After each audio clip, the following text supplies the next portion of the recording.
Welcome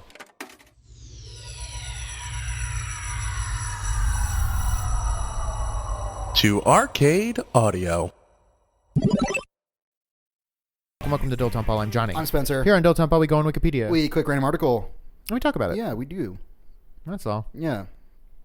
I don't, we saw Midsummer. Not together. No. It was fun. It was a good. time. It was fun. It was spooky.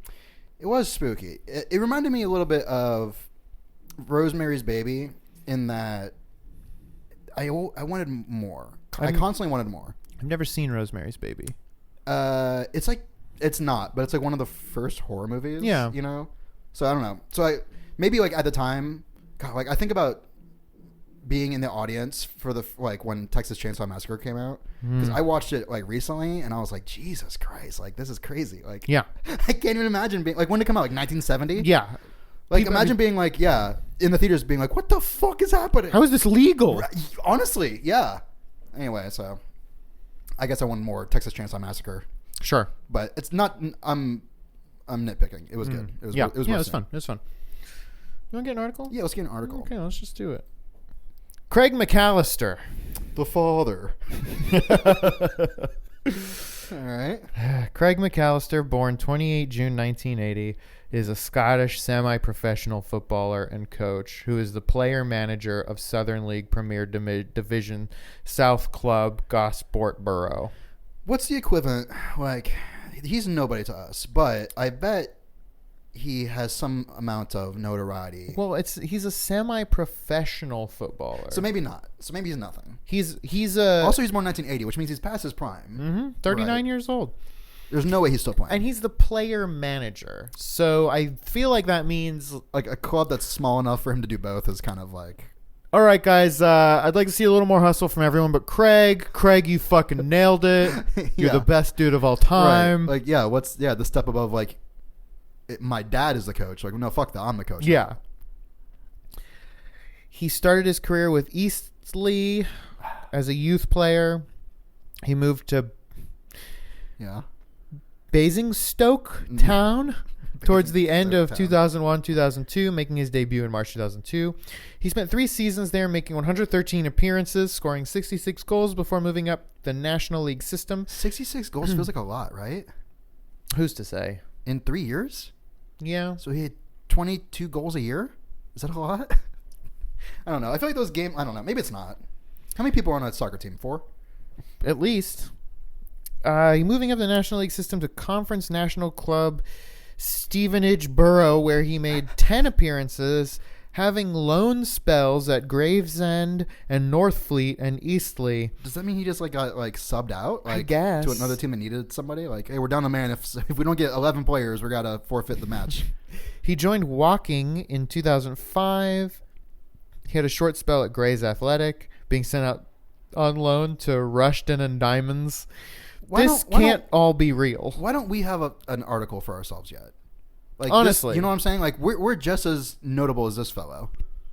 And this that guy lad we got recently, the guy that didn't save somebody from a shark. Yes. Yeah, we're better than him. We've not saved millions of people from sharks. Oh, he's been all over the place. Yeah. There's just a little thing that's all the teams he's been on.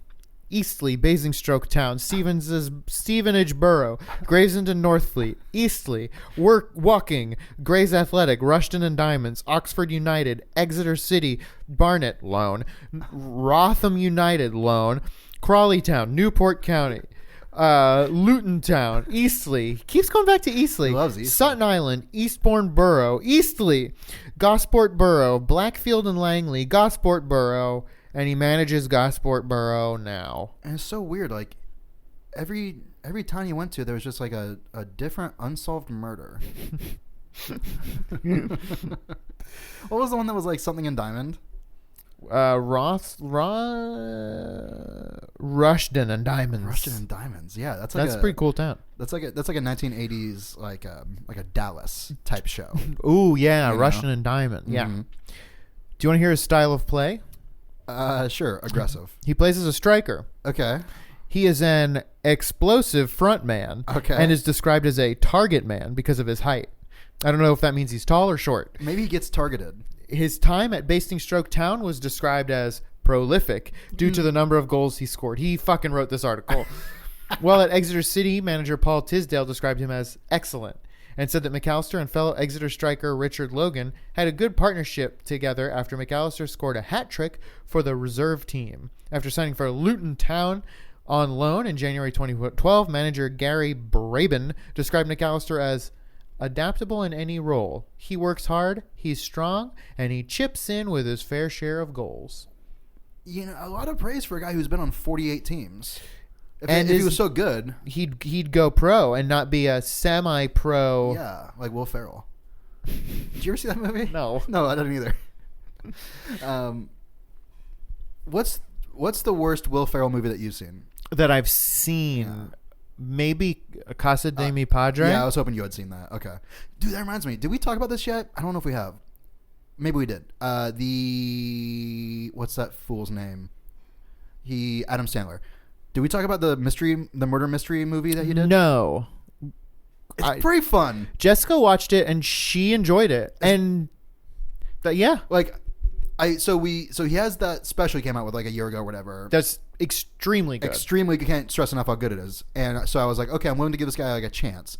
And I was on Netflix, and they have this thing now where it just autoplays whatever the fuck you think you like. Yeah. Like the trailer for it. And so I was like, fuck it. Well, I'll just watch this trailer. Sure, it's playing. And by the end of the trailer, I added it to my queue and watched it the next day.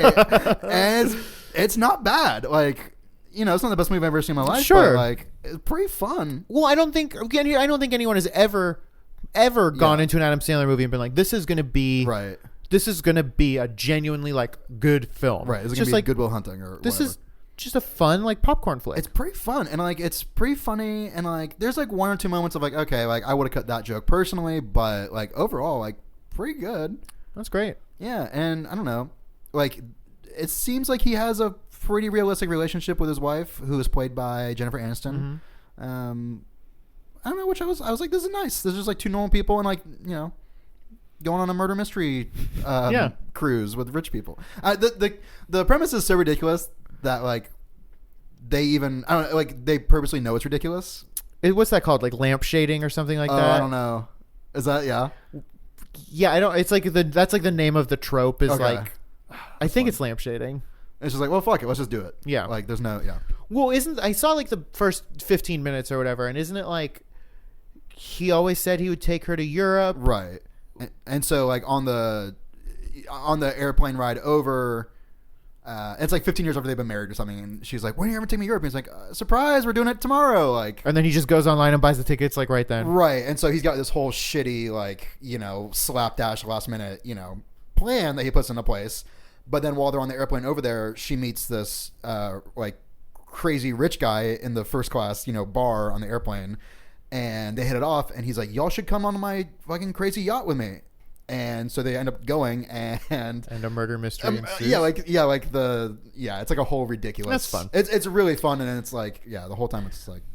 That reminded me. Oh, also Adam Sandler is like he's a cop who keeps failing the detective exam, so it's perfect that he's like the only guy. He's like, okay, well I'm a shitty detective, so I guess I'll try to help, but like, yeah. That reminds me, we were just in Seattle, mm-hmm. and our flight back got delayed like an hour or two. Yeah.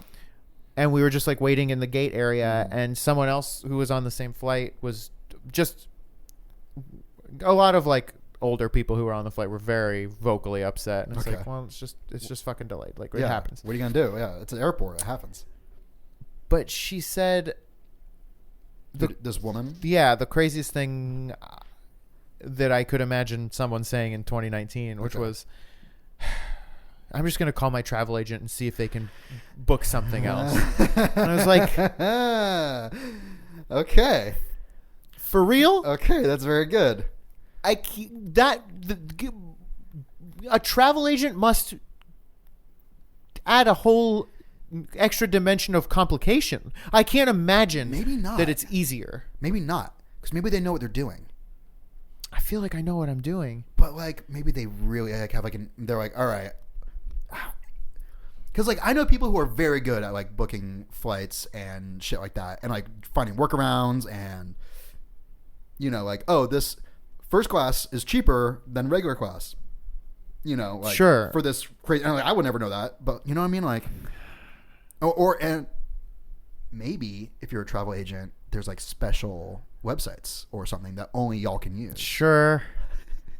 Or maybe this woman's just old and doesn't know how phones work. That feels That's like more, it. yeah. I mean, I can't imagine that like talking to a person and waiting on that person is easier than literally going on to the internet and clicking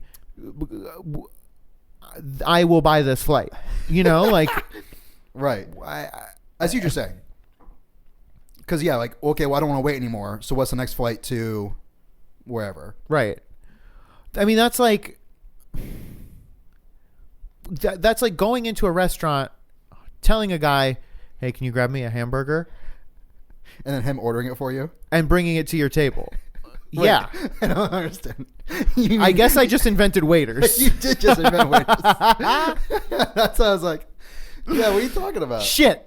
Okay, but Well, it's like, look, I got this, this crazy rash. I could go talk to a nurse, or I could just go to WebMD and figure it out myself.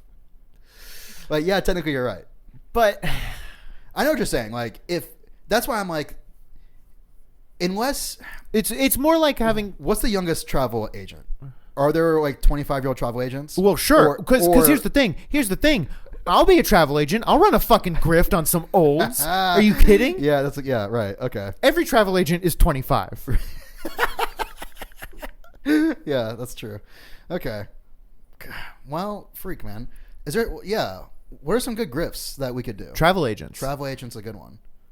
Reverse mortgages. I don't know what that is, but sure. You pay me. It's like when you're old, instead of selling your house, a bank like pays you a lot less money than you could get, Oh, I see. but you still get to live in your house. Sure. So it's like some I kind think of that's- shitty stipend that. I think that's what a reverse mortgage is. What do they get out of it? They get the money from the bank and they get to live in their house, but What? and then the bank gets the house when you die.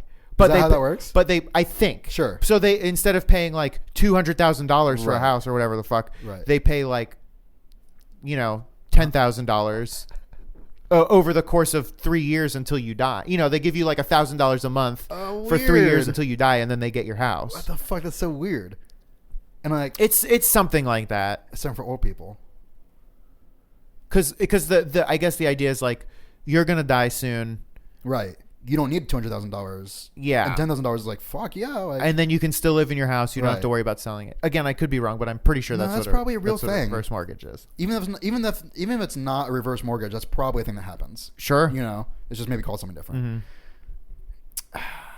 Man, I feel bad for old people in that specific way. But you have to remember that they're all bad and they deserve that's probably it. what it is, right? Like, or I don't know, man. It's so easy to get tricked, right? Like, just being like, did you know that you can go and find the audio for the last like 45 minutes of Jonestown when everyone is Yeah. And it's just like the dude, what's his name? Mr. Jones. It's Mr. Jones. Mr. Jones. Yeah. That's what the song's about, right? His town. Yeah. But it's just like him being like, all right, y'all, like, I hate that I had to come to this, but, those people came in and, and everyone's just like, you're right, we do have to die. Like, there's like a couple people here and there that are like, yeah, do you think we have to? Well, it's the same. That's an extreme example, It's but it's really the same with extreme, like yeah. fucking flat Earth and anti-vaxxers Right. and like all those weird fucking Right. insane militia dudes. Yeah. It's like they're gonna take our guns, Right. So we're gonna So what is that? It's a feeding off of your, like, it's a feeding off of a lot of different things. I mean, what it is, I guess. like fear and prejudice. Fear and Prejudice in Las Vegas. Smell you later. I remember there was one, I think I've forgotten how to do it now, but for years I had it memorized. I never did it, where you could turn your Dragonite into a Yoshi. And I think it was real. I don't think that's real. It was printed in a magazine. I think it was a goof in the magazine. No. I think it was an April Fool's thing in like Nintendo Power.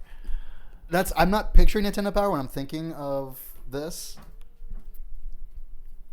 Dude. This is not real? Expert Gamer Magazine. Wow. EGM, yeah, sure. One with Pokemon Red, one with Pokemon Blue. Both players would have to complete the entire game and collect all 150 Pokemon. You have to like give it a Firestone or something. Two players would then have to trade. The red player would have to trade a Dratini to the blue player, who would then evolve it all the way up to Dragonite and trade it back. The red player would then have to go to the base of the unknown dungeons. It's Firestone. Yep. That's not real? It was an April Fool's Day joke. Fuck, man. That's crazy. I can't believe I've gone like Your whole life. 25 years. Like, you know, like, Oh, here we well, I'm glad it was not real. And that I never tried to do it. Thank you for playing Arcade Audio. Play more at arcadeaudio.net.